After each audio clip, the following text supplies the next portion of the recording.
Merry Christmas. Happy New Year. Bowl season continues for the Miami Hurricanes. Miami is getting set to leave for Dallas to face the number 2 seeded Ohio State Buckeyes, defending national champions, in the Cotton Bowl. I'm Manny Navarro for The Athletic. He is Carlos Ledo of the MIA All-Day podcast. It is Sunday, December 28th. And Carlos, you're sporting a new Dolphins cap. I want There we people to go. understand because they didn't understand last time why it is that you were wearing a Dolphins cap on the podcast. Can you explain it to them again? If they would listen to the entirety of the show, and if Right. they would listen to us week after week after week, they would understand it.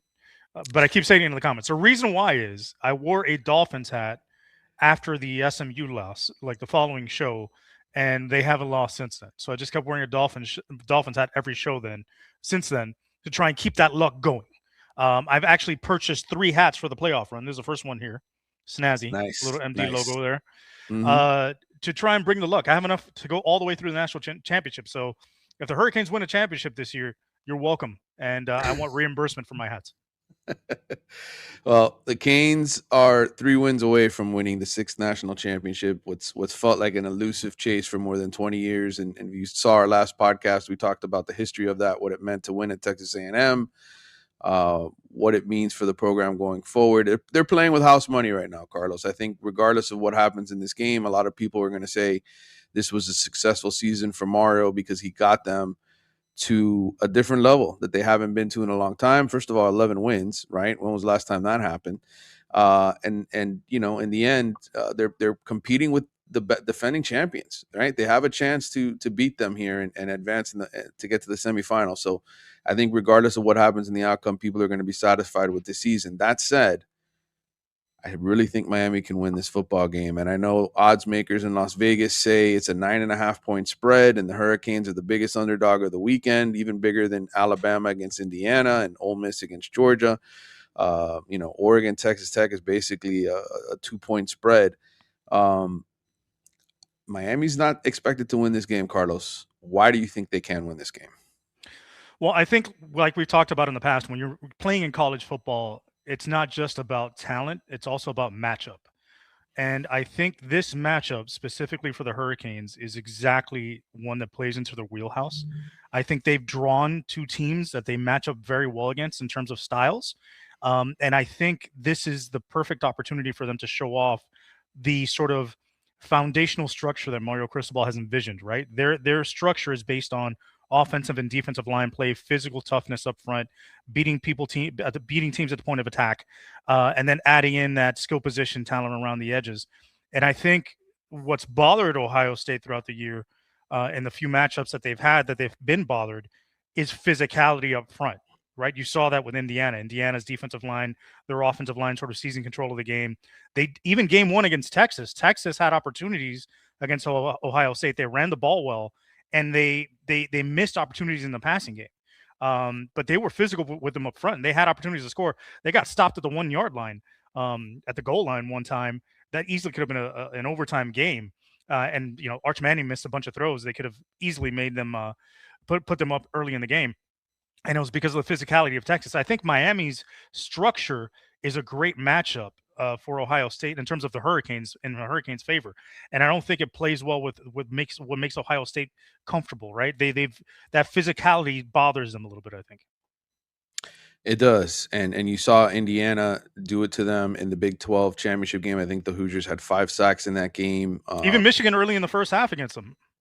Right. And so I wanted us to take a closer look because the one thing the playoffs does, Carlos, is it allows us to see matchups we normally never see, right? We get to see the best Big Ten team against the best ACC team. And people have talked a lot of trash about the ACC and what a crap conference and just not legitimate. But yet the ACC has done pretty well here in the bowl season. Last night, Virginia ends up beating Missouri. Miami already beat Texas A&M. Those are 2 wins over SEC teams for the ACC.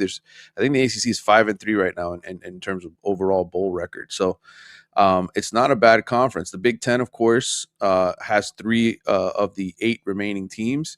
A lot of people feel like the Big Ten might be the best conference in college football right now because of what Michigan and Ohio State have done here in back-to-back years.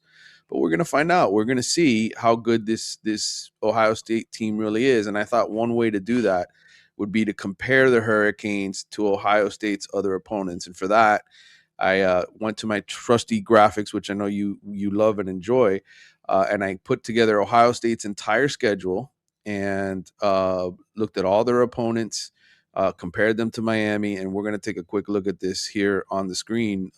Share this with you I love this guys. because it's less work for me and it gives me the opportunity to just sit back and enjoy. This is the opposing offenses. Okay, the opposing offenses that Ohio State has faced this season, and you're going to see there's teams ranked 262. This is because I combined the FBS and FCS because both the Hurricanes and Buckeyes played FCS teams. Ohio State played Grambling State. Of course, look, the Buckeyes went 12-0 in the regular season, lost the one game to Indiana. As you can see, the Hoosiers are technically the best offense they faced, and for good reason. I mean, Kirk Cignetti's group has done a great job. They only scored 13 points against Ohio State. Indiana did. But overall, Ohio State has not faced an offensive line quite like Miami's in terms of being able to protect the quarterback. You look at the far column to the right there, sacks per attempt. Miami is number one in the country in terms of being able to protect their quarterback and allow the fewest sacks. So, Carlos, as good as this Ohio State defense is, and we're going to take a closer look at it later in the show when I've got Cameron Teague Robinson, the Buckeyes beat reporter for The Athletic on. He's going to join me from L.A. He's flying to Dallas today to go cover the Cotton Bowl. I will not be at the Cotton Bowl. I have to stay home and cover the Orange Bowl for The Athletic. But I will be watching on New Year's Eve along with you. You will be in Orlando enjoying the I will be theme covering parks. the Grinch in Orlando. But you will, I'm sure, be watching this game Oh yeah. on your phone or somewhere. Oh no, I'll be in the hotel by then.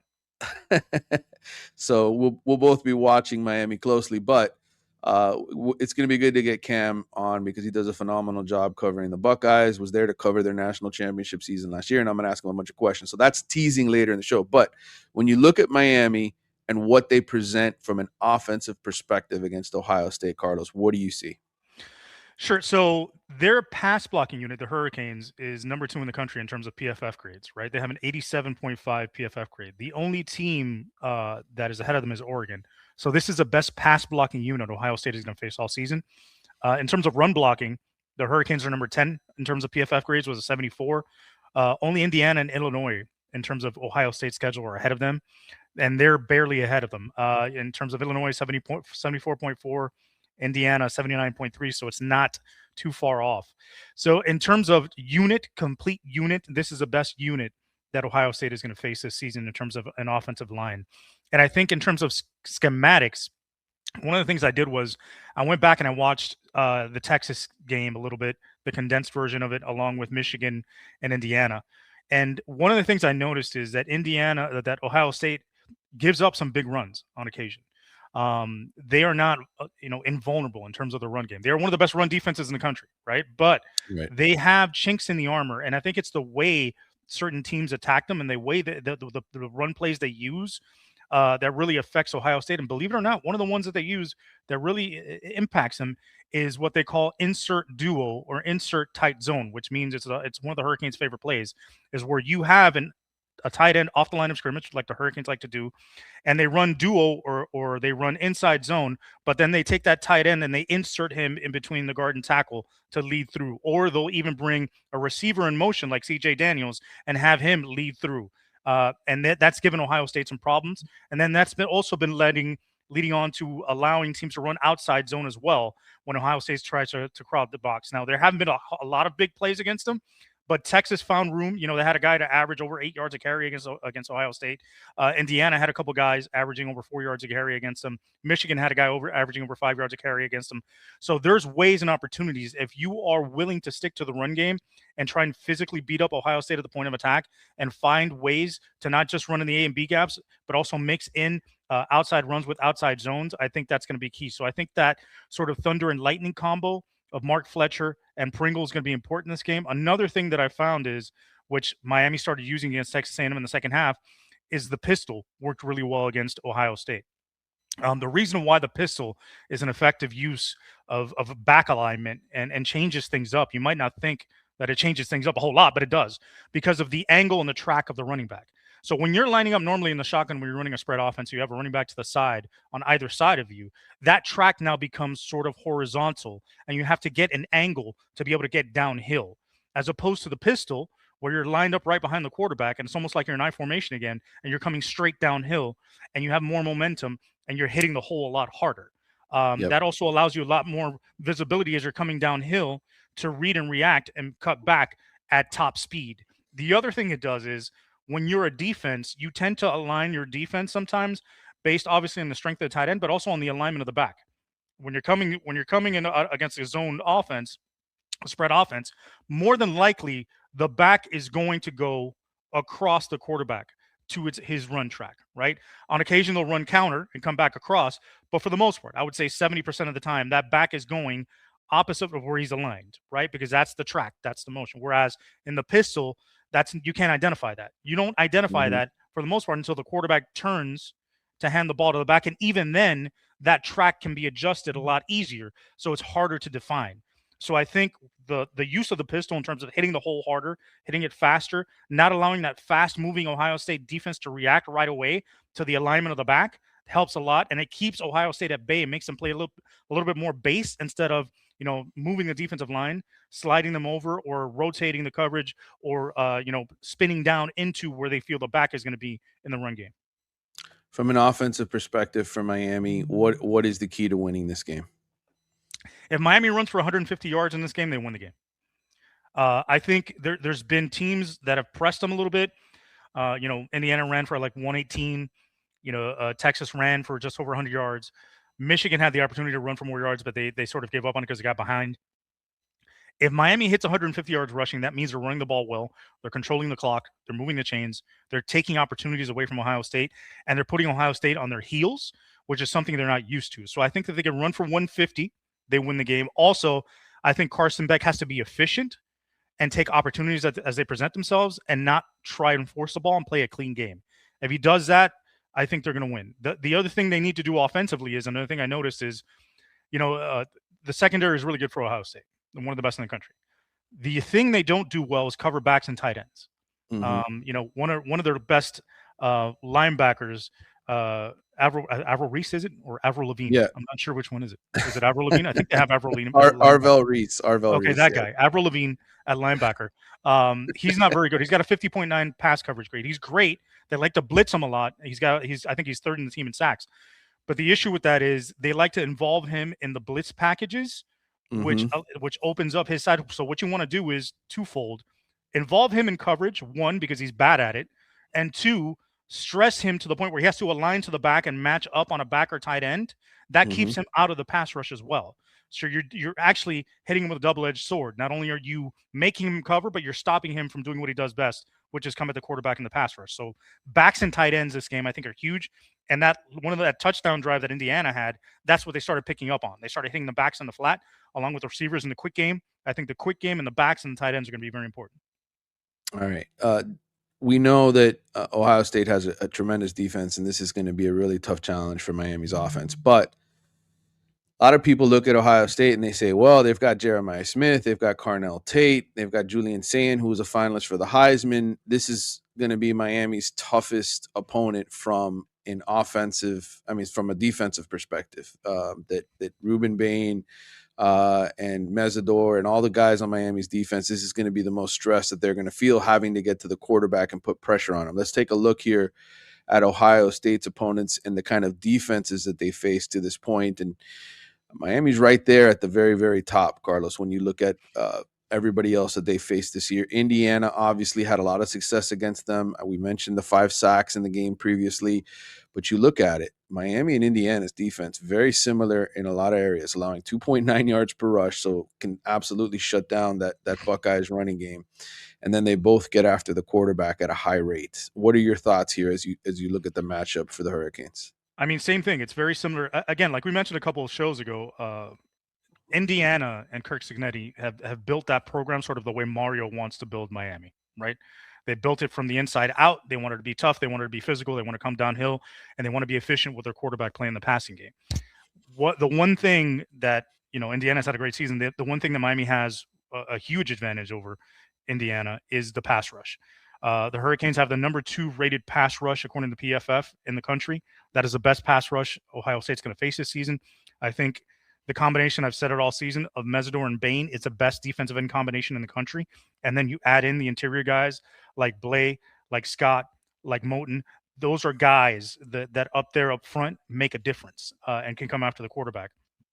The one thing that Ohio State does well that'll present a challenge for the Hurricanes is their tight end play. The tight ends are really good blockers. They involve them in the passing game, but specifically in the run game, they've got a couple really good blocking tight ends, which that's why a lot of the times they'll play 2 tight ends, because they can get away with it with the 2 receivers they have outside with Smith and Tate, because you don't need that third receiver necessarily. You can have those guys go one-on-one, max protect, keep Sane clean, and then use one of those tight ends in the passing game to go along with Tate and Smith, or hit it back in the flat like Bo Jackson. But to me, I think that's going to be the key. Can the Hurricanes sort of overcome the 2 tight end sets of Ohio State, which are going to do not only to widen the surface area, meaning making it wider and create more gaps for the defense to defend, but also create a wider rush lane for Mesidor and Bain. And also, at the same time, those tackles and tight ends are going to double those ends, making it more difficult for those guys to get off on their pass rush. So what do the Hurricanes do?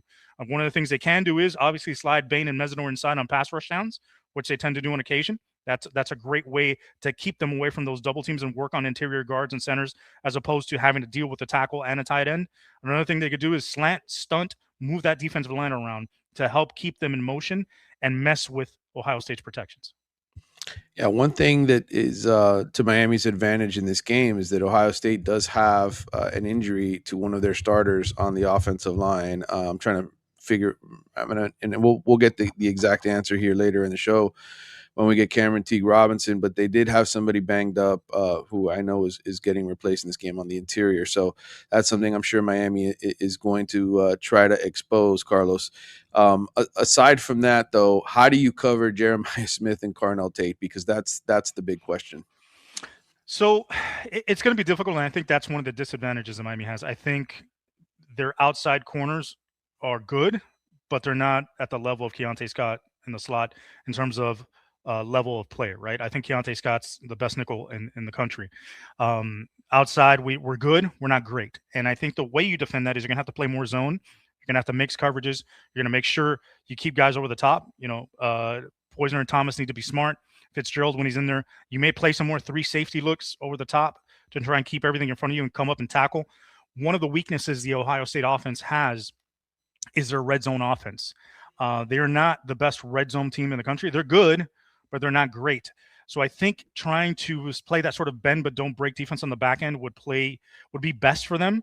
Trying not to give up the big play down the sideline to these guys, making them catch the ball in front of them, and making them work their way down the field for a score is the best way to go to try and contain those guys. The Ohio State offense in the red zone has an 88% score percentage, meaning every time they're in the red zone, they only score 88% of the time. That's number 42 in the country. So they're number 42 in the country in red zone scoring offense. So you want to do that. You want to keep them out of the end zone off big plays, so they survive off those big plays and hit home run hits on offense. If you can slow them down and make them work their way down the field and get them in the red zone, the reason why that's important is you're negating that speed on the outside now. Those 2 receivers now have to go get the ball in the corner of the end zone or work their way across a muddied end zone in the red zone. So trying to keep them in front. And also the kicking game isn't great. It's good, but it's not great. That's another way to neutralize Ohio State. You look at the obvious key is getting pressure on Julian Sane with 4, right? And getting there. This is some numbers from Pro Football Focus on Julian Sane and how he does when kept clean. First of all, he's kept clean 75% of the time, which is around the same percentage as Carson Beck. You can see 24 touchdowns, 4 picks, 14 big time throws, only 4 turnover worthy plays or passes. When he's under pressure, obviously the completion percentage goes down, but still 7 touchdowns, 2 picks. When he's blitzed, you can see that he pretty much feasts, Carlos. Yeah. The reason for that is, again, when you're blitzing, you're generally coming into a man-to-man situation. Very rarely do teams drop out and play zone blitz in college football because of the difficulty of having a defensive end drop or a tackle drop into a zone space, and it's also harder to teach. So that's why that's why Sane and all these great quarterbacks, especially with weapons on the outside, are great against the blitz because they could find that one-on-one matchup, or they know the offense well enough that they know their hotkeys. Right, the hotkey is if you understand where the blitz is coming from, then you can identify which guy to read off of and throw hot to. And he's efficient, he's accurate. He also moves well in the pocket. He's not as athletic as Marcel Reed, but I think he moves in the pocket better than Marcel Reed because he's always looking downfield with his eyes, trying to find an open guy. Marcel Reed, when he tries to break the pocket, is trying to break the pocket to get out. He breaks the pocket, or at least tries to move in the pocket, always sliding, looking downfield to get the ball to his open receivers. So I think that's why he does well. He finds that one-on-one matchup. He feasts on the hot route, and of course, it helps when you got Cardinal Tate and Jeremiah Smith on the outside. You could throw it up to. And then when you see when he's not blitz and he's under pressure, he's not as efficient. The reason for that is now he's got to read that progression, right? He's got to go from route 1, route 2, route 3. His initial reads aren't there, so he's got to come off and look somewhere else. He's not bad. He's still really good, but it just isn't as sort of dynamic as when he's facing pressure and facing the blitz where he can go one-on-one to guys. Where would you put Sand and this offense in terms of the opponents that Miami has faced? And we'll take a look here real quick at where Ohio State fits in terms of the teams Miami has faced to this point. Where do you think he ranks among all the QBs Miami has seen? I think he's the best QB they faced this season. I think there's a reason why he was in New York for the Heisman Trophy ceremony as a freshman. He's got a really good arm. He's very athletic. I love the way he moves in the pocket, like I said, and always with his eyes downfield. He's got a lot of poise for a young guy. He threw an interception against Indiana. It didn't break him. He kept going, and he's sort of, you could see he's the driver of that offense. He's a leader already as a freshman. So I think in terms of overall quarterback play, he's the best one they face now. Have they faced better runners like Byron Brown from South Florida, Marcel Reed? Yes. Have they faced maybe better throwers? Maybe. Probably not. I think he's the best quarterback in terms of thrower. Maybe the guy from Pittsburgh. Kelly Jennings had a big day against the Hurricanes from SMU. But I think overall, in terms of the overall quarterback, this is the best quarterback they've faced. Yeah, it'll be interesting to see. I mean, statistically speaking, Notre Dame is the best offense Miami faced. USF was up there, obviously, against a G5 schedule, a lot of those numbers. But from a challenge standpoint for Miami's defense, third highest scoring offense. And those are points just scored by the offense. This doesn't include defense, which is why I love using these true media stats, because it takes away the defensive and special teams touchdowns, and it shows you what the offense actually produced. 6.8 yards per play, obviously explosive with the guys they have on the onside. But you look right here, Carlos, at rushing yards per game, 162, which is way down compared to some other teams. And I think that's why I think Miami has a chance to win this game, because Ohio State's running game has been their weakness all season. And if you can make them one-dimensional, kind of the way Indiana did, I mean, that's really the key here. Yeah. That's the key, is get pressure on Sane with 4 and stop the run and make them one-dimensional. Now, I will say the thing that concerns me, like I said, is those two outside receivers. We saw what happened against the Hurricanes this season when they went against Louisville, right? When they went against Bell of Louisville, a hell of a receiver. One guy, he was tearing him up. SMU also had guys that were running past the Hurricanes and making big plays against that secondary. They've had trouble with big time and big number one receivers. Now you got to face two of those at the same time. That's the concern. Can they create or align their coverage and disguise their coverages in ways that confuse Sane, that limits big plays, keeps those guys in front of them and come up and make the tackles? I think that's the best strategy, is make sure nothing gets behind them and come up and make the play once these guys get the ball in their hands. Because it's going to be difficult. You're not going to stop them completely. You just got to slow them down enough to where you are able to force them into a punt, missed opportunity in the red zone, and get the ball back for your team. But then in the end, Carlos, I think it really all comes back to the guy playing quarterback for the Hurricanes. And without question, this is the best defense Miami will face. You look at it statistically across the board. Ohio State, I mean, 8.15 points per game is just insanity to me. 3.9 yards per play. This is without question, going to be Shannon Dawson's biggest test. How much faith do you have that this offense is going to look right in the Cotton Bowl, because there is no win? Do you think they're going to look a lot better, or do you think it's not going to matter and it's going to really come back to Carson Beck protecting the football and not being careless? I think it's all those things. I think they'll look better, but I think ultimately it has to be about decision making and sticking with who you are. I think at this stage in the game, when you're this late into the playoff, it's no more about going. Is this guy a really great, creator of trick plays? Can he create this one matchup or opportunity, or to confuse the defense, make them look stupid? There's none of that anymore. Now it's basically what Mario's always wanted. It's a phone booth fight. You got to get in there and you got to fight it out. You may have opportunities here and there when you get a team to bust a coverage, or you hit them on a play that they weren't expecting. But at this level, these teams, they're not going to fall for the banana in the tailpipe like in Beverly Hills Cop. They're going to stand in there. They're going to see it happening, and they're going to fight you man to man and hit you with a fist every time, right? So you got to be like Rocky in that final Rocky Balboa. You got to, life's going to hit you in the face. You got to keep coming. You got to keep coming. It's all about how much you can take and keep moving forward. And that's what it's about now in the playoffs. So ultimately, it's about what the Hurricanes do best. This is what Mario's prepared for, right? This is the way the reason he built this team this way is to win playoff games like this. When you're in a fist fight with somebody else, to outman them. And that's what they need to do. At the same time, they need to do it smartly. Like I said, I think Shannon Dawson learned a couple things in that second half against Texas A&M, where he abandoned the magic tricks, where he took that little rabbit out of his hat, threw it away, put it to the side, and just went with what works.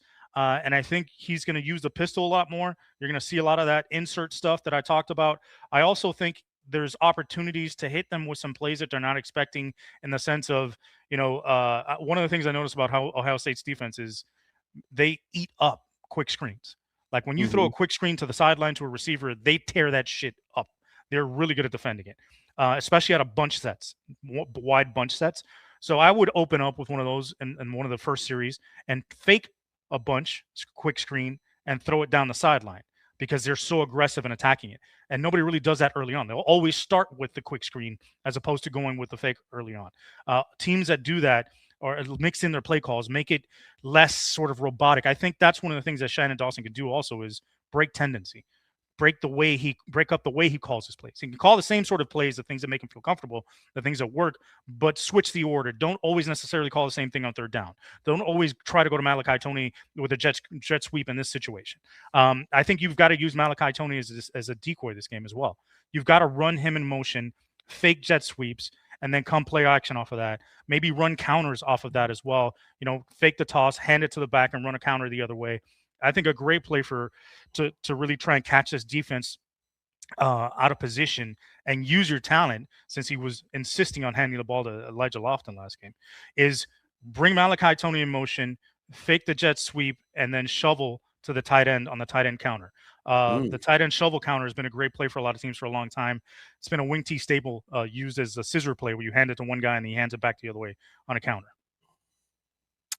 Carlos Ledo broke. I mean, this game you've already played it out in your mind, so now I get to put you on the spot. Who's winning and why?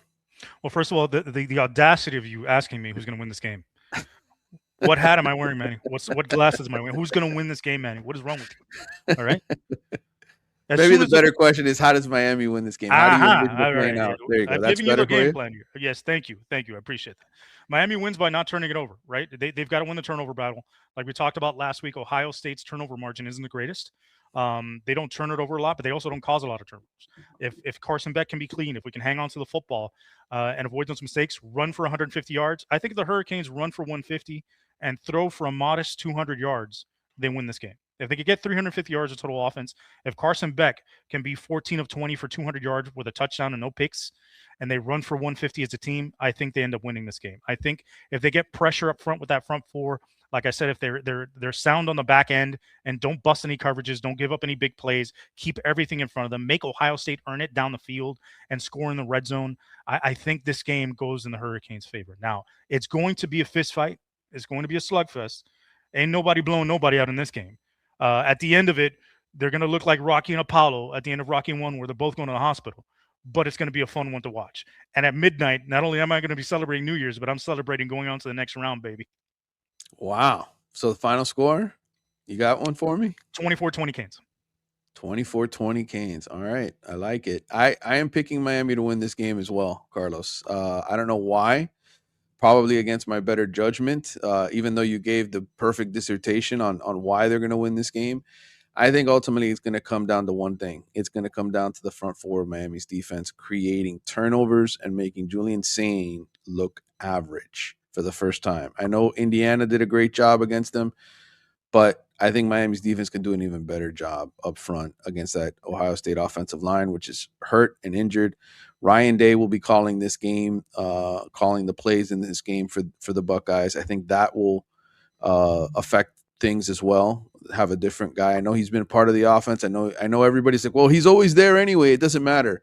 I still think when you have somebody else calling the actual plays and the timing of the plays, it can affect things. And I just always believe that head coaches, the moment they let go of those duties, right, and they're no longer coordinators, they give it to somebody else, and now they come back in, the results aren't always good. Like I've seen a lot of head coaches come back to it and struggle and have an issue because they're rusty or whatever the case is, or they take chances that they normally wouldn't as a coordinator.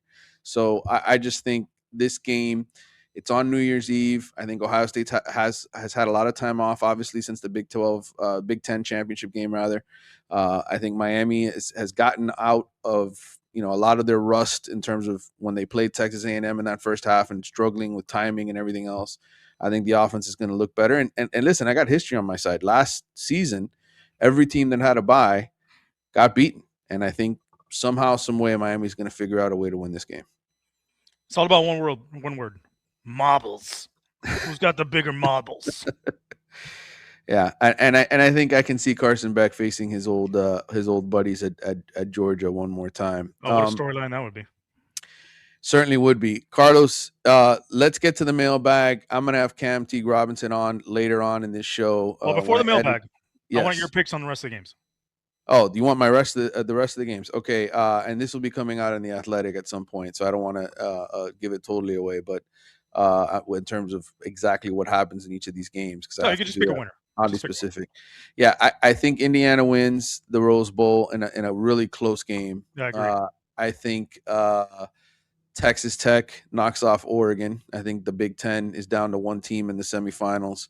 And I think Georgia takes care of business against Ole Miss. I think Georgia's the best team in the country right now. The way that they played in the SEC championship, they look like a team that's coming together on all sides of the ball. And to me, Kirby Smart's the best coach right now in the tournament, in my opinion. Yeah, I agree. I think Indiana Alabama is going to be very close, a lot closer than people expect. I think that might be a 3-point game. I think if there's one upset to be had, I think it's Oregon. I think Oregon has a chance against Texas Tech. I think they might beat them. I think Texas Tech, their defense is great. Obviously, their pass rush is great, but I just don't. I think the bye week is going to hurt them, and I think their offense isn't good enough to match Oregon if Oregon gets it going. Yeah, for sure. Right. Dan Lanning's offense is definitely can score points, but I also saw some things in that game against James Madison where they just weren't playing really tight defense either. And I think, look, Oregon's favored to win that game. I think by a point and a half. Texas Tech, I don't think it's getting enough respect for what they do on the defensive line, what they've got on that defensive side of the football. And I think they're going to create some problems for Dante Moore. And look, it's a cross-country trip for Oregon. Let's not forget. I mean, yes, Texas Tech also has to fly 3 hours, but for me, it's a long way to fly. And Oregon's already played a game where they didn't necessarily look great defensively. I just think Texas Tech is ready for their moment. I think they're a legitimate semifinal team. Let's get to the mailbag, as we usually do here, Carlos, if we can. Not a lot of questions, so we'll get through these pretty quickly. This is from J-Boy Javi, who's one of our frequent listeners. This is before the question. He says, okay, for starters, Manny Navarro, you shouldn't have had to prove your loyalty to the 305 on the last podcast. But with that being said, we know your FSU fandom is fading, and this is your opportunity, like Rocky II, when he got a second shot at the title. He says, we know this is going to be a trenches battle, and if I'm worried about anything, it's our offense against Matt Patricia's defense. To get Carson going, he needs a running game. Do you think this will be another Fletcher game, or does OSU's D have vulnerabilities to shifty backs like Pringle?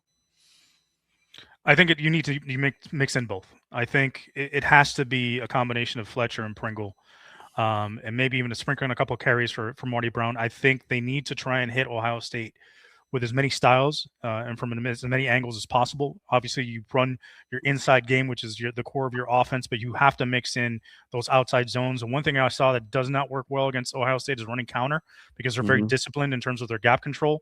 They don't fall for the counters. They eat those blocks up, and they come up and they make plays. So I think fast hitting, inside zone, outside zone, trying to get to the edge. They've given up some big plays around the edge, especially to Texas and Ohio State and Michigan.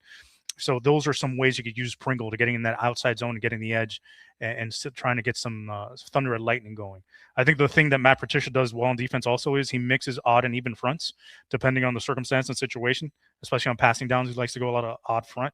So that's something the Hurricanes need to be ready for, and it's a challenge they haven't faced yet. I think, I mean, they're going to have to run the football. You hit it. I mean, 150 yards is probably the benchmark. I think more than anything, they just need to be able to get first downs. Like, just Yeah. move the chains and not make Ohio State feel some sense of urgency. If Ohio State's got a bunch of possessions because Miami's going 3-and-out, then there's no way the Hurricanes win this game. Like, Yeah. it's just the defense is going to give up points eventually. So I just think they've got to get first downs. Just move the chains, even a punt. Changing the field position battle and punting, and getting Ohio State inside their own 20. That's probably the way you win this game. Yeah, and that's why the run game, like you said, is important. You need to keep moving the chains, get yourself out of third and longs, use the quick game in the passing game, use play action, use those backs in the flat, Yeah. keep moving the chains, keep possessing the ball, and keep field possession on your side as much as possible, and eventually break through when you can. Because you never know. If you flip the field on him, you get him inside the 10, you get a turnover. Now you've got yourself almost points guaranteed, right? Yeah, for sure. All right, this one is from Mr. Joshua, Dr. Left Foot on Twitter. If Miami decides to go transfer quarterback once again next season, who are some of the early favorites to transfer to the U? Also, on a scale from 1 to 10, how close do you think Miami is to being back? And do you see them continuing to trend upwards in the future? All right, Mr. Joshua. Transfer portal opens on January 2nd, Carlos, which is part of the reason why I have not stopped working through the holidays. I'm part of the roster construction team at the Athletic, so I'm doing a bunch of research on Also guys avoiding the that have credit entered. card bills from the holidays. Also, that's why. Yes, that too. That too. That's without question. But I am doing a whole lot of conversations about portal guys and where they're going to go. I put out an article actually in the Athletic projecting who every quarterback would be, next season for each of the Power Four conference schools. And for Miami, I went with Sam Levitt from Arizona State. I just feel like, first of all, Levitt is a guy who's already led his team to a conference championship, right, at Arizona State last year. More mobile than Carson Beck. I know mobility is something that the people in Miami's administration want with their next quarterback. Yes, he has a Liz Frank injury. He's coming back from a Liz Frank injury, but I think that's a little bit different for a quarterback than it is for a receiver or some other positions. Mm-hmm. I think you look at some of the other quarterbacks that have entered the portal. They've already pretty much got destinations, right? Rocco Beck's probably going to go join his coach at Penn State, Matt Campbell, who just went over there.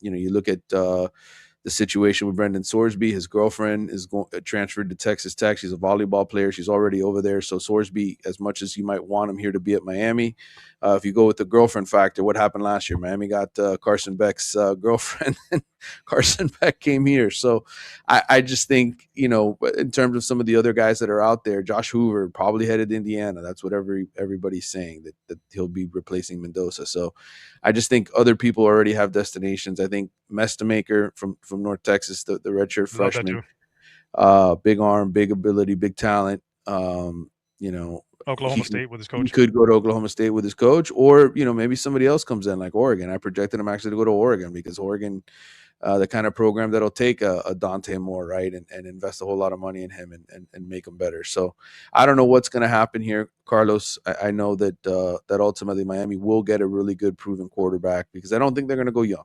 So. Yeah. So yeah, I think if it's not Sam Levitt, then that opens the door to, what do you do at that point? Is it worth going out and getting somebody else at that point? If you're not getting the guy you really want. Obviously DJ Lagway's a name that's out there, but depending on, I think LSU might be a place where he ends up, or somewhere else in the SEC. There's also CJ Bailey but we don't know if he's going to be leaving NC State or if the Hurricanes feel that good about it. CJ Bailey, and to me, that wild card. I know he's not going to come down here, but I love the guy, Aiden Childs. I think his ability is one that the Hurricanes, if he's in this offense, can be dynamic. If he's got the right quarterback coach, that guy can be dynamic. Excellent arm, live arm, effortless, and incredible scrambling ability. I think this kid is an incredibly athletic quarterback with a lot of talent. And the second part of the question, Mr. Joshua, you said on a scale from 1 to 10, how close do you think Miami is to being, quote, back? And do you see them continuing to trend upwards in the future? Yes, I do think this is. Look, I think it's inevitable that Miami's going to get back. Now, winning a national championship is really hard to do. You got to win essentially 3 to 4 games to get there, right? In the current format. But I think what you've seen from Mario in 4 years in terms of building Miami into a legitimate force at the line of scrimmage. It's not fake. We're not trying to like say something that isn't true here. Like they are legitimately the best team in the country on the offensive and defensive lines when you look at both units. You can make that argument. Yep. They are legitimately a much improved defense, right, with Corey Heatherman, a defense that can win a national championship. I think the only question is quarterback and offensive firepower. Is there enough, right? So I think right now, how close is Miami to being back? I think they're 8 or 9 on the scale of the 10, right? 10 being all the way back. I think they're at 8 or 9 because they've got almost all the ingredients that you need. My questions are the play calling of the offensive coordinator and the decision making of the quarterback, which we've seen And the head twice, coach. right?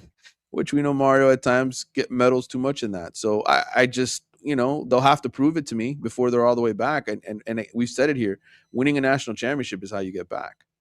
I think Getting to that's this one way point of is, yeah. Go ahead. I think that's one way to measure getting back. I think the other way to measure getting back is sustained success that puts you in the conversation for a national championship, right? I think Yeah. that's something this program hasn't had in forever. They've had the flash in the pan of 2017, this past season where they missed the playoff last year with Cam Ward. Now we're in the playoff. Sustained success is what to me means you're back. You're back in the mix. You're back in the conversation because I think the definition of what everybody means with back is sort of skewed. It's not going to be the 80s and 90s anymore, right? This is not going to be that sort of run, that dynastic run the Hurricanes had. That's never going to happen again. It's very difficult to do that in college football nowadays. Mhm. Nick Saban had his run with Alabama, but I think now with NIL and the transfer portal, that sort of shattered the landscape and has made it more difficult to be a sort of dynasty. And I think the reason why it's important to note the way Mario's decided to build his team from the inside out is because that sort of foundation that transfers to any sort of season, right? Yeah. It helps you with any sort of talent level.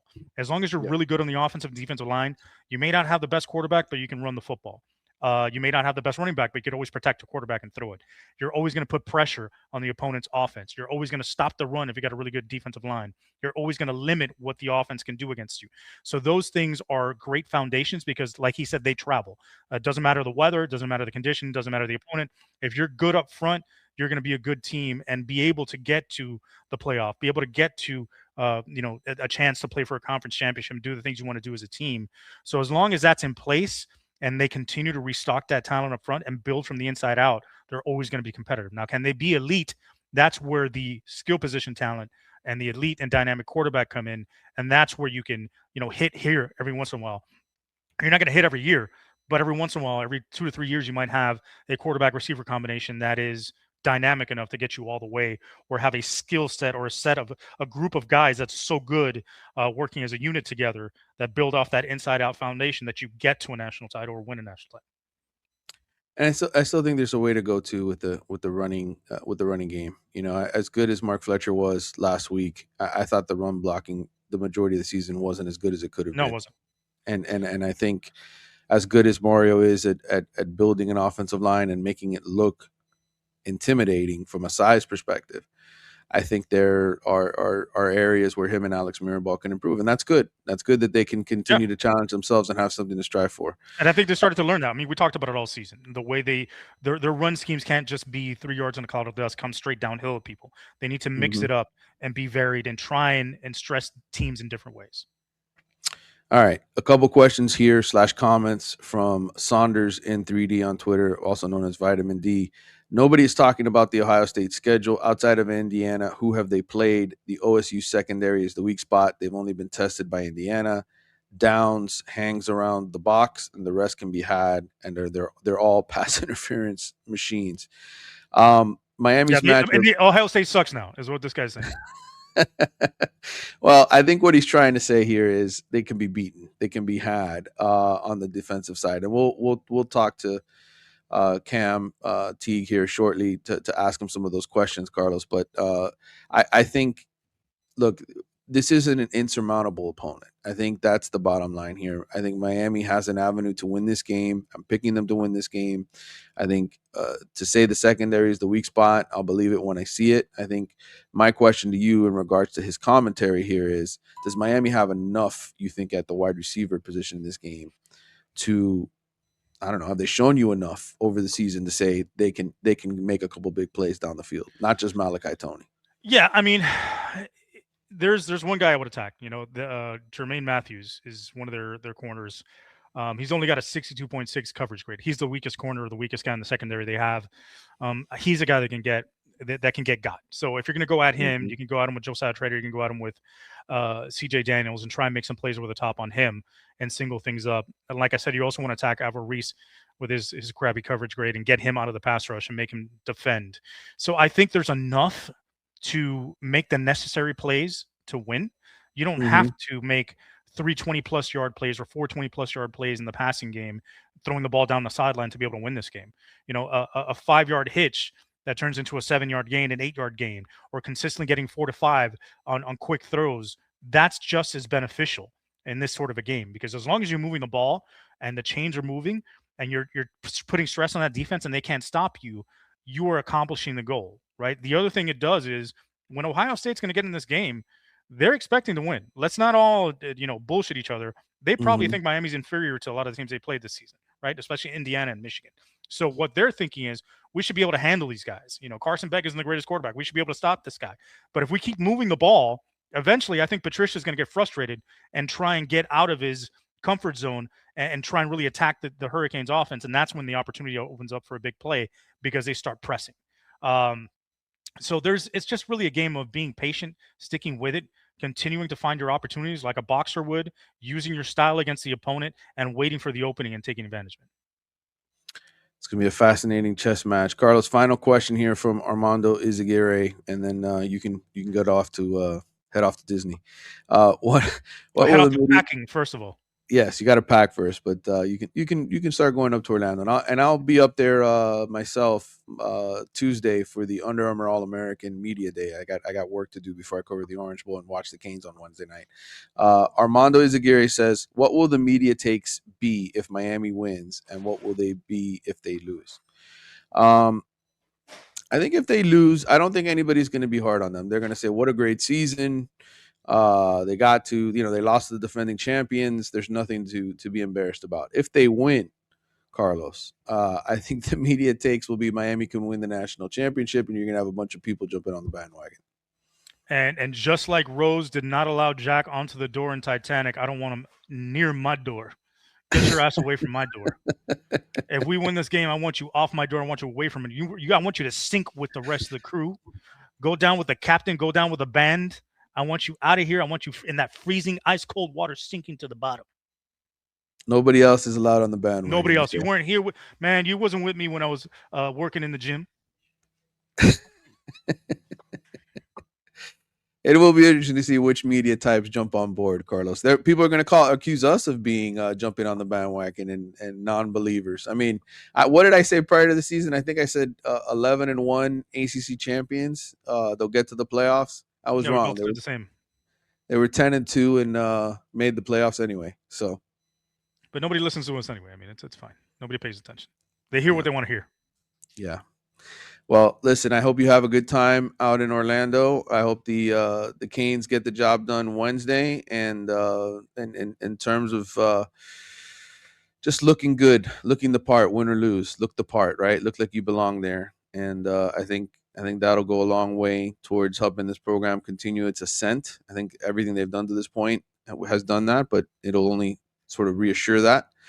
And we'll have another show next week, win or lose, because the transfer portal is opening up, and you and I will get back together and discuss what's going on in college football. I cannot wait to discuss the biggest win in Hurricanes playoff history to date.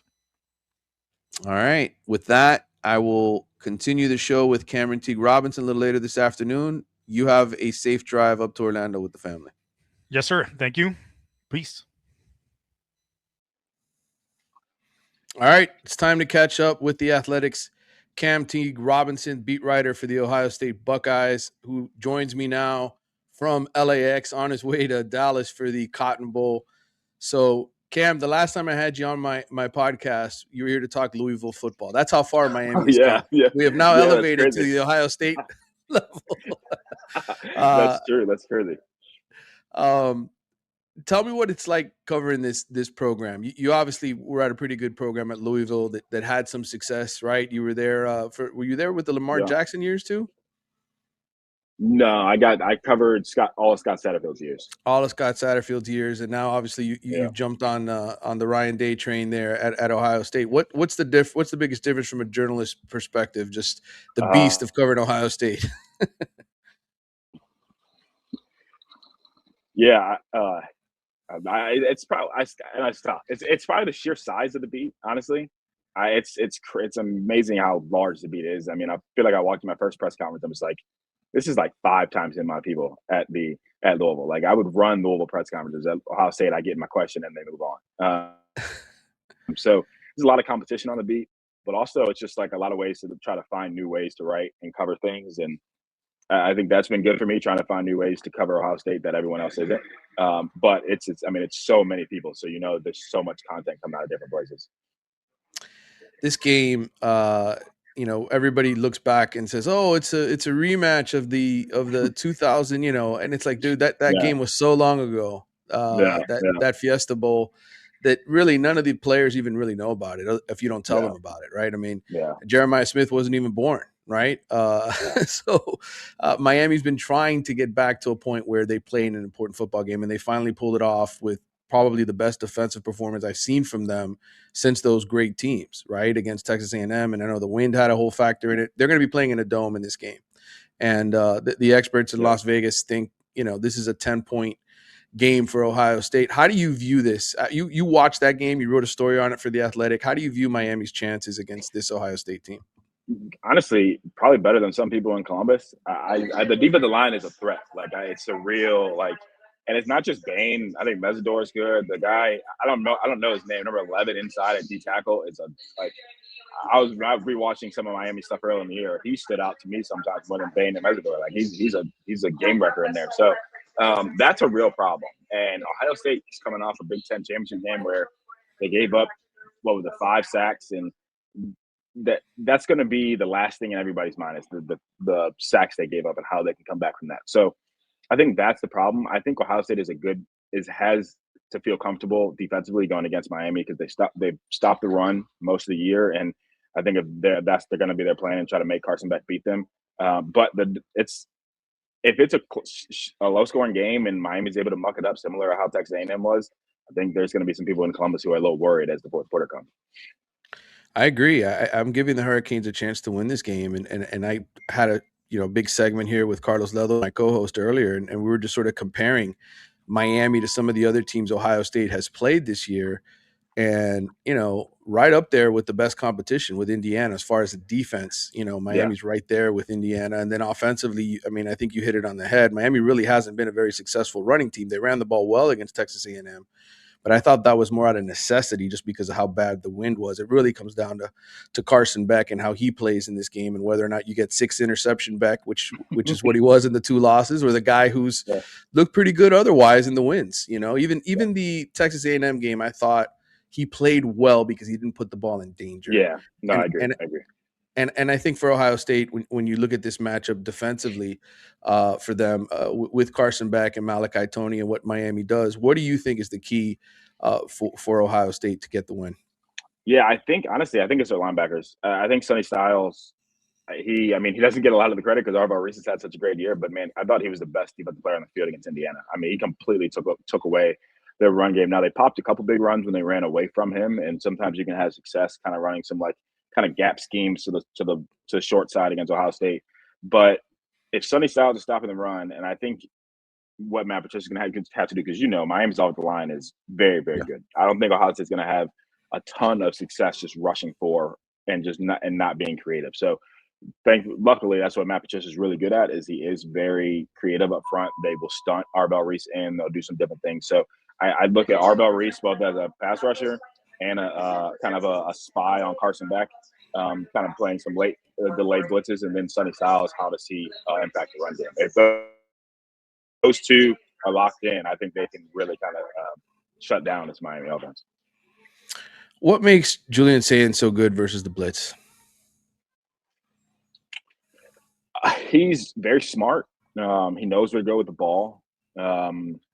He's accurate, and the ball comes out his hand very fast. Like I don't know what his time to release is because they throw the ball downfield so fast. But if people studied the time that he wants to throw the ball, then it gets out of his hand. I mean, it's quick, and I think that's one of the reasons Ohio State loves him so much as a prospect. So that's been a big help. And then they pick up blitz as well. Like their right guard was an issue. They replaced their right guard in the last 2 drives against Indiana. Those were their best 2 drives. They didn't give up a sack. They had 100-some yards. Just didn't score a touchdown. Right. So when they can pick up blitzes, and even when he's pressured, he can get the ball out. That's when he's really at his best. He just knows where to go with the ball, especially against teams who play zone.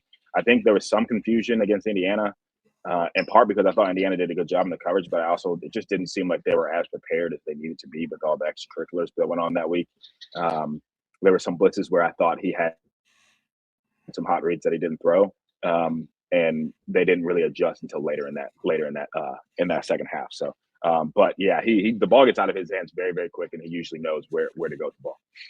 How does Ohio State get away with using 2 tight ends and being effective in the spread era of offense? I mean, they use 2 tight ends a lot. It's kind of different than a lot of other teams. And it's actually, I think their 2 tight end set is their best set. They tried to do this 3 tight end, 4 tight end stuff down in the red zone. What lost them the game against Indiana. But so Max Clare is an NFL tight end. Like he's a legitimate, almost a receiver out there. And then Will Kazmarek has become a much better receiving threat and is their best blocker of the tight end. So when they can run the ball, they add the play action, and then they can use those 2 in comparison. There's times where they'll line the tight ends on the line at the same side and then move Jeremiah and Carnell on the same side. And at that point, you're like picking your poison on how you want to stop Jeremiah and Carnell when you have the tight ends on the backside as well. So that's been their best set. It's allowed them to be versatile. It's allowed them to run the ball, especially as Max Clare has become a better blocker. What has Ohio State struggled with in the red zone, or why have they struggled in the red zone? It's probably the better question. Yeah, I think early on they were experimenting with a lot of stuff. Like they loved C.J. Johnson, but just wasn't working.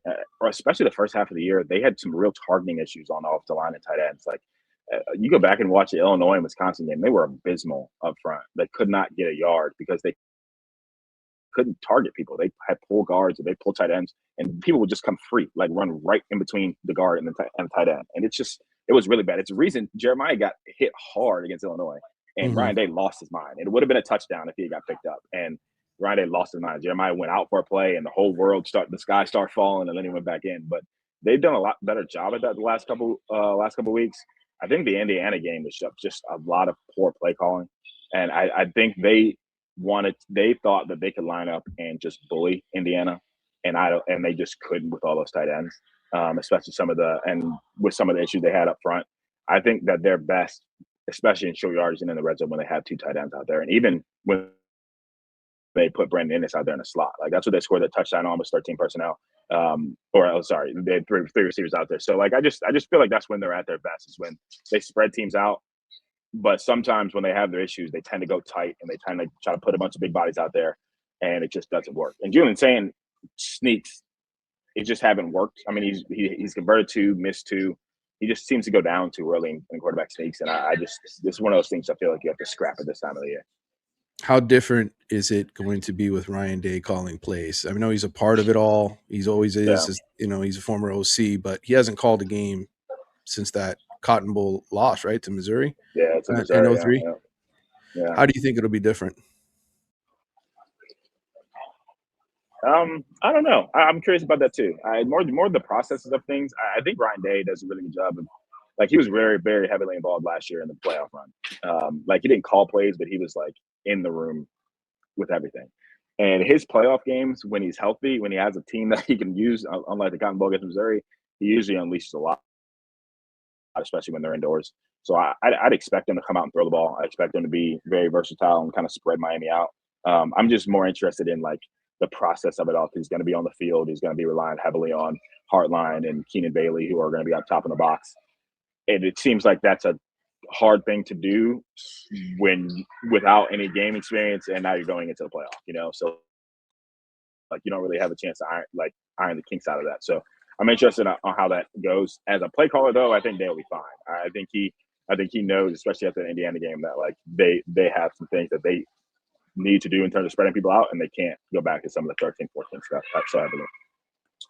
As good as Ohio State's been on defense, what chinks in the armors have you noticed at times, if any? Yeah. Like I mentioned earlier, they can be caught with like 1 or 2 runs a game. Michigan caught them twice, and it was on the same thing. It was like a counter to the short side when kind of they were outnumbered over there. That is really, man. I don't know the last time I've seen a defense like this. They're set up front, like, at 2 really good edges. I think Caden McDonald is the 3rd best player on the team, and he's a D tackle. And outside of our release and Caleb Downs does so much for them. Sometimes, which I think actually, this is something that I think will be important this week, is sometimes they can be caught up the seam. Sometimes they will have a nickel or a safety who won't get vertical enough, and they won't have a linebacker in a spot underneath enough, and they can be caught up the seam, which is Malachi Tony. Like, I mean, he could have a big day if they put him in the slot, and he gets on top of Lorenzo Styles. They haven't given up a ton of big plays, but those seam throws have been there this year. They've done a nice job adjusting to them this year, but Indiana caught them a couple times. But I'm curious how Ohio State adjusts to that, because if Malachi Tony, as you know, like, he goes in motion a bunch, but if he's lined up in the slot and they hike the ball and he runs vertical on Lorenzo Styles, if I'm Carson Beck, that's where I'm looking. What challenges do you think Matt Patricia creates for opponents in the way he calls his defense? Yeah, it's just that everything they come out what they come out in, and you might think, oh, it's a 2 high shell, 40 linemen, they're not blitzing, and then the second you count the ball, everything on the field is different. I think that's what Fernando Mendoza struggled with at times against Ohio State, and they do a good job of limiting big plays, but they tackle really well. That's the one thing. Like, Indiana, similar to Miami a little bit, like, Carson Beck wants to throw the ball underneath and let his playmakers get out and play, and Ohio State just tackles really well. So when you disguise so much things up front, you disguise some of the blitzes up front, it just kind of puts everybody in conflict a little bit. So they just disguise things very well, and it just seems like everybody knows and everybody's on the same page. It's just been such a difference than last year. It's just how much they disguise things, and it's not just obvious when they hike the ball and send 8. I'm going to get to your prediction for this game. Ohio State sending 8 like it was with Gittle.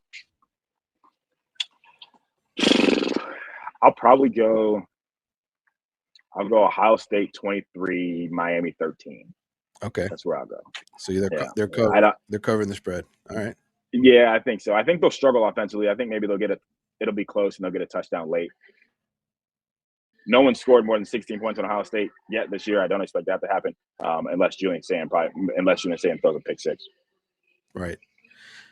This is the most important question left by my co-host Carlos Ledo. He wanted to make sure you answer this one: Brutus or Sebastian the Ibis? Who wins in a UFC style cage match? That's a good question. So actually, fun fact: so I don't know if you know the story of, like, Ohio State and Ohio University's mascot. So, like, they back in the day, I remember the last time they played. But it was the last time they played before this year. Well, the mascots got in a fight. Like, in the Ohio University, the person who was the Ohio University mascot got in big trouble. So this year they brought the Ohio State University mascot back when they played, and it did like a wrestling thing in between timeout periods. It was hilarious. But for that reason, I'll go with Brutus, just because he's got the experience of wrestling already this year. I think Brutus won. So he has that experience. I'll go with him just because he's done it this year already. If Ryan Day loses this game, And we're just going to play the what if game. If Ohio State loses this game, what do you think the feedback in Columbus is? Because he won the national championship last year, beat Michigan this year. Is this a disappointment if Ohio State's season somehow ends this week? Yeah, I think so. I thought all along going into the year, I thought if you're 10-2 and you make a quarterfinal, you kind of feel good coming off the championship game. But that was at the point beginning of the year where I was like, I don't know what the D line will look like. I don't know what the running backs look like. I didn't know what Julian Sain would look like. But when you go undefeated and then you lose to Indiana and you come in and you're still the odds-on favorite to win the championship game, in my opinion, losing to anyone other than Georgia or Indiana is a disappointment. I think you can get to the semis and lose a close game at Georgia after winning the national championship last year and be like, okay, that's fine. But I don't think you can lose. You can lose to Miami in the quarterfinal and it not be a disappointment. Now, that doesn't mean he's on a hot seat. Like, you can't win a championship last year and beat Michigan this year and be on a hot seat for losing to Miami. But it will put in the mind, like, this was a disappointing season with everything you had. You have one of the best defenses in the college football playoff era. If you can't get out the first round, out of the quarterfinal round, out of your first playoff game, that's a major disappointment. Yeah. He's Cam Teague Robinson of The Athletic, beat writer of the Ohio State Buckeyes. I'm Manny Navarro, former Miami Hurricanes beat writer turned portal man. What do you think is going to happen in the portal here for Ohio State? They don't really need much in the portal, do they? They'll probably need some help up front. I know they're going to go after Chaz Coleman very, very hard. So Chaz Coleman will be a guy. But, I mean, you think about it, you're losing Caleb Downs, you're losing Davison Ignosin, probably both Sonny Styles and Arvell Reese, maybe both edge rushers and Cade McDonald. So that's 6 guys I just mentioned. They'll have to add some guys on defense, especially on the defensive line. But offensively, I mean, they're going to bring everyone back but Carnell Tate. So, I mean, they're going to be pretty set there. So, but I bet they add some pieces on the defensive side. All right. We will see what happens in the Cotton Bowl Wednesday night. Cam, I know you got to jump on your flight. Thank you for doing this with me, catching up, man. And hopefully we can – this isn't the first time we have a Miami-Ohio State conversation here in the coming years. Yeah, sure. I mean, it's always a fun rivalry, especially with how Ohio State recruits down there. It's always these two fan bases seem to hate each other, even though they don't play each other very often. Yeah, I mean, the last thing I was expecting when I got to Jeremiah Smith this past summer was a Miami-Ohio State game. Yeah, here we are. Yeah. No, it'd be crazy. And then, I mean, I think it'd be cool regardless of who wins this game if the winner goes to the game in Miami. Whether Miami's playing at home or Jeremiah and Brandon Ennis and Kenyatta Jackson get to play a championship game back home. That'd be. I think it's a fun storyline regardless either way. Absolutely. I know Miami fans are hoping for a Carson Beck versus Georgia game, but they'll have to get through this first. Yeah. All right, man. For sure. Good, all right, good man, catching up with you. Safe travels to Dallas, and we'll talk after this one's over. I appreciate it, man. See ya.